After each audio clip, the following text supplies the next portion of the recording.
and gentlemen, Magic Winter 2.1 family, Sky Houston here.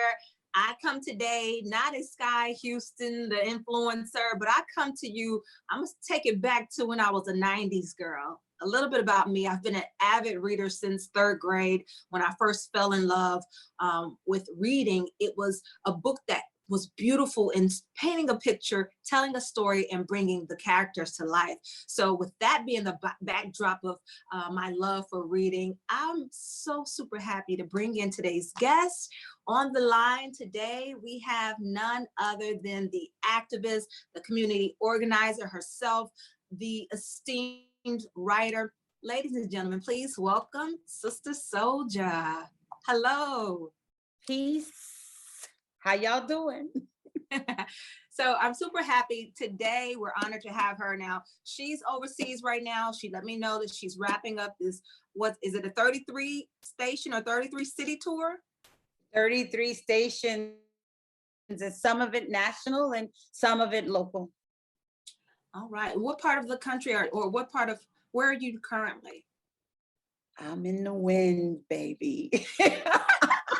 I love it. I love that she said in the wind, because that's the sentiment I would get when reading many of her books. She's written, is it over 6 now?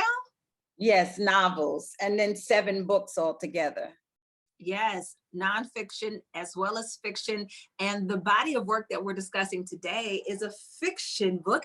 It's Life After Death, the sequel, 20 years in the making. Man, I remember when I first read The Coldest Winter Ever, I was sucked in. I don't even know if I had heard of Sister Souljah up until that point, but the moment my eyes saw her black and white, I'm gonna say black and white because I know in 2021, we do a lot of audiobooks, we do a lot of various things to get our media, but taking it back to black and white, turning the pages, Sister Souljah, you drew me in from the beginning. So thank you so much. Let's take it back to the art of just writing, the art of reading. How do you think it affects the way we take in our literature these days? Do you think it has any impact now that we're so mobile versus being able to physically touch? As I run my pages through your current book, do you think it matters which way we receive our medium? Well, I think books definitely matter, and depending upon who you are, you might have a different relationship with books. For me, no matter how much the technology advances, I'm always going to want the hardcover book. I'm always going to want the book in my hand. With a digital, it's not the same feeling for me. And a book, belongs to me forever, even if, there's a computer blackout or whatever. The book is the best for me. True that. Talking about a blackout, here in Texas, we had a whole state's blackout, so to speak, just a week and a half ago. We lost power, and a lot of us were just at home trying to figure it out, right? So back to you. I understand that you still sit down and physically write. You're not sitting at a laptop relying on the Wi-Fi when you're creating your masterpieces. So let's talk a little bit about that process for you. When constructing your characters and your novels, what's that process like for you? Is it something about your hand? I love the way I truly love the way you push your pen. So is it something to pushing that pen across the paper that helps you creatively do what you do? Well, I always used to feel like typing on the computer, on the laptop, the tap of the keys was an interruption to the flow of my thoughts. The words as they assembled in my mind. A pen is very quiet and very smooth, and so I prefer the pen over the keys. If I did not have to type into the laptop at all, I wouldn't. So most of my books, I write in longhand in notebooks, and then I give it to one of my nieces and they type it up for me. And that's pretty much how it goes. It works. It works. I want to talk about Winter Santiaga, the main character from The Coldest Winter Ever, and the novel Life After Death picks up where she left off, correct? Yes, but I don't want you to tell all the secrets of the story. Well, this is the beauty of it. I just mentioned that blackout we had here in Texas. That was a real thing. So a lot of the mail got to us a little late. So I just received the book. So I haven't had a chance to dig all through it. So secrets are safe with me about the book right now. Okay, good. So let's So when go. I ask you about Winter Santiago, tell me what you can. What I have in my mind, the last time we saw Winter versus Winter coming of age in this life after death, where do we see her now? Where does it pick up? And tell us a little bit about your process with evolving that character. It's been like 15, 20 years now. So tell us about evolving the character Winter Santiaga. Well, in Winter Santiaga's world, only 15 years has passed, but 15 years is a long time. Yeah. The life after death story begins the moment she steps foot out of the prison after having served her 15-year sentence. Yeah. She talks in this book, Life After Death. You'll find out a little bit about, her bid and, her friendships on the inside and what she did and didn't do. But it pretty much goes forward from there. I don't want to upset the plot because today is my publishing day. So the book just got in stores wherever books are sold and just got able to be downloaded on the digital platforms, all of the different digital platforms. So I want to give the chance for my readers to experience the book. I don't like when anybody spoils it for me, whether it's a book or a movie. So that's about the best I can say, the most I can say. We understand, and I appreciate it. Hence, the way I'm going to position it, I'm curious as to the minds of the author.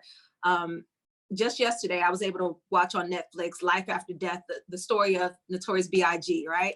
And a part of the book, which is so apropos, I didn't even really connect this just to now, but Life After Death, his last album, he talked about how people were so confused as to why he was talking about, life after death. It was finally like he was talking about death, but he was wanting to live. So in your artistry of writing these characters, how do you frame your thoughts to where your characters live, or how important is it for your characters to live, and what does that mean for you when writing characters? What is your mindset on what you want from the characters? Well, I don't really want anything from the characters. I think it's really important for an author when you create characters to let the characters have their own state of mind, have their own soul, have their own feelings. I think it's important to completely remove yourself as the author when you're creating characters. I think that's the only way that the characters can be authentic.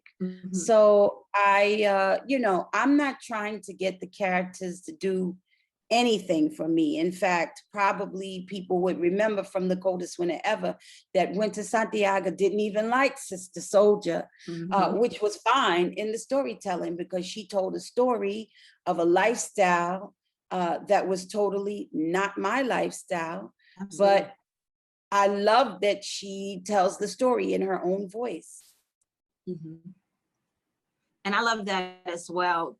Talking about you and your lifestyle, I don't know how many people remember a lot about your activism and your life back when we first were introduced to the Coldest Winter Ever. But let me ask you this quickly. Did you see the Billie Holiday story yet? United States versus Billie Holiday? No, I haven't. I haven't seen any television probably in the past 5 years.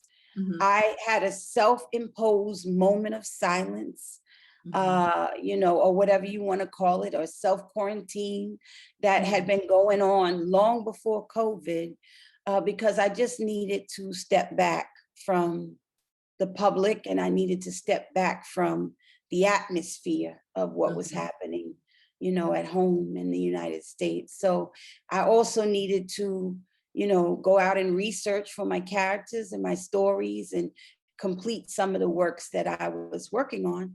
So I had a real moment of silence.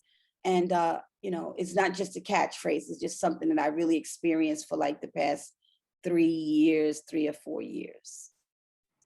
That's a real thing. And I like that it was self-imposed. I wish more of us had the mindset to step back so that we can come forward a little bit better.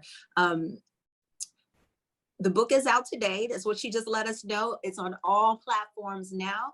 I even saw that the audiobook is available. So when you thought to put out the audiobook, who did you want to read, or are you reading the novel yourself?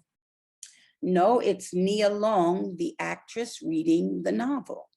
Nice. And I thought she was the perfect person for it because everybody loves Nia. Everybody knows Nia. And the men find her just as engaging as the women do. So I said, she's perfect. And I think Winter Santiaga would approve of Nia Long. Oh, for sure. I see so many connections with that. Not even just, people don't know how forward thinking Nia is in her own activism, but just taking her back to her character in Boys in the Hood. Although it was two different coasts, you in New York and her character, of course, is on the West Coast. We always related to that girlfriend of the guy who's wrapped up in the story. And I love that. Something about that I truly love. I can't wait. Matter of fact, I have the physical copy, but I'm going to download the audiobook as well because I love hearing, and I love to hear the inflections and how it brings life to the characters. So wonderful. Thank you for letting us know that. Is there anything else you want us to prepare for or to think about in regards to life after death? I just want everybody to remember that an author who wants to do a most excellent job is not going to give you the story that you expect. Because if it's a story that you could think of and it's what you expected, there really would be no need for the author.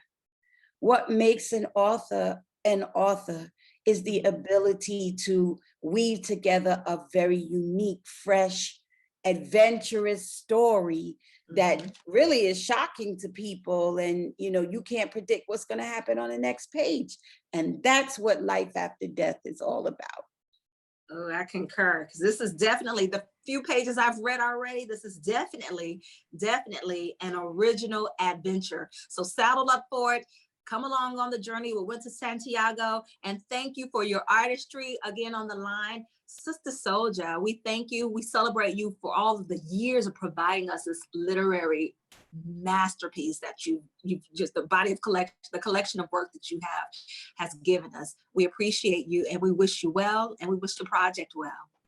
Thank you so much. And I can tell that you're a reader.